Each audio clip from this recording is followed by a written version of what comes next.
Hey, good morning, everyone. Welcome back to the channel. It's Pops with the Adams Family Gaming. Today, I'm going to be showing y'all what the weekly reset is over in New World Aeternum. And we got a pretty good reset. Today's date is 9/9/2025. It is 4:18 in the morning. So, recording this well before I go to work today. As you can see, it's not in my normal streaming or recording attire. But whenever we talk about the weekly reset in New World Aeternum, that means you get to go get your coconut from the free-for-all zone and Cutlass Keys. That means you get to go get more schematics and rewards from the Hive of Gorgans and the Worm. I think of the Worm. We also get what a lot of people are chasing is the weekly rotation of mutated dungeons. And we got a really good lineup of dungeons this week, which we have the ever coveted Glacial Tarn, where you'll be able to actually get the set right here, the Frigid Dawn, which only comes from the Sir Loth, which is the final boss of Glacial Tarn. So that is super dope. I know myself, I will be trying to go for the Frigid Dawn set and probably using all 35 of my remaining attempts for Glacial Tarn dungeon to be able to get the Frigid Dawn. But besides the Frigid Dawn, we also have Deep Freeze that you can get from the Glacial Tarn, and Shock Ice Fist is the ancient that drops it, which is the little ramming person, the second boss I believe it is, and Glacial Tarn. So also in Tempest Heart we get the magnetic gloves, which I'm not too big of a fan of, so I'm probably not going to be going after this. But the person that drops it is Isabella, of the final boss of Tempest Heart. So I'm not too big in the oh, it's a heavy. I thought it was a weapon. So crit chance increases by 50%, but crit damage reduced by up to 30%. I mean, that's not so good, but you can probably play around with that. But this right here looks like it could be an interesting build, possibly, but we'll have to check it out. Let me know if y'all get it and what kind of build y'all build with it. But yeah, so this magnetic gauntlets comes from Tempest Heart. And then we also have the Lazarus Instrumentality, which I believe was here last week, if I'm not mistaken, which gives us the Spark of Mjolnir. It's a heavy, it's a Warhammer. It's Mjolnir's Blessing. 99% of hammer damage is coveted to lightning, and you deal 20% more lightning damage with both weapons. Mighty Gavel causes lightning strike that inflicts 30% weaken for 7 seconds. Refreshing Mighty Gavel hits reduce the ability's cooldown by 20%, max 2 activations per impact. Refreshing moves, that's pretty dope. I mean, that actually might be pretty interesting build, make like a Thor build, so that would be super dope.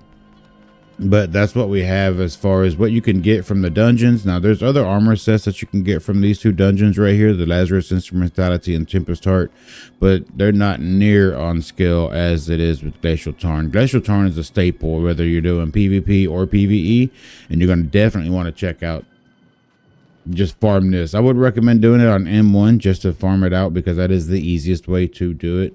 I actually think I need to go, yes, I still have to complete regular Glacial Tarn, so I'll probably do that tomorrow on stream, and then we'll jump on starting the to do the actual mutation. But the actual mutation for the week is fire, so you're going to want to make sure that you have some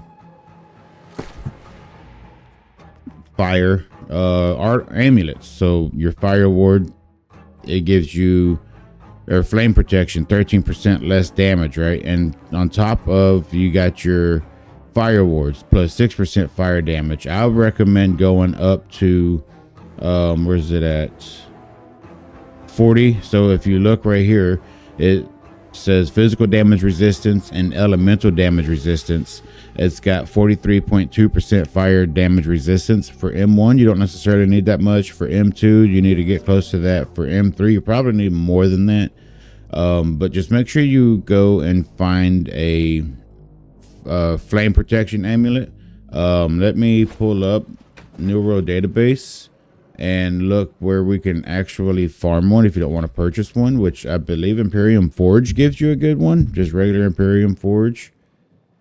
Flame protection. So that's going to come up on an amulet. Scorpion stone. Flame protection. Let's see where we get. That's an elite chest. And then brilliant bloodstone. Bloody jaws. Heart of fire. That's the one that you get. So click on it. The heal. And then it tells you Imperium Forge. So it looks like it is the final boss. Let me see. No, it's not. This is the final boss. So this is going to be like the second to final boss, maybe. The heal. Maybe one of those little... I'm not sure. But yeah, that's the boss right there. So you can farm that one from the Imperium Forge, which is a really good one, which is what I believe I have. Let me check. Oh, I'm not. Oh, fireproof exemplary armor soldier. So that's just a regular one. I didn't even get the one. I think on my other character I have that one. But yeah, that's a good place to get it. Also, you can go to the trading post. Go to apparel, amulets. Go to this, add perk.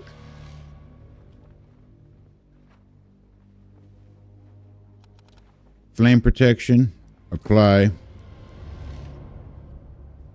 Let's do it by gear score.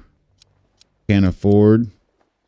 So obviously we're not going to pay 9,000 for it, right? But like the 650, this gives you, or 530, it gives you 12% less fire damage. So I mean that wouldn't be bad to get. That's decent. And then you can go and get your gems. So let's go look at how much the gems are. Resources. Refined.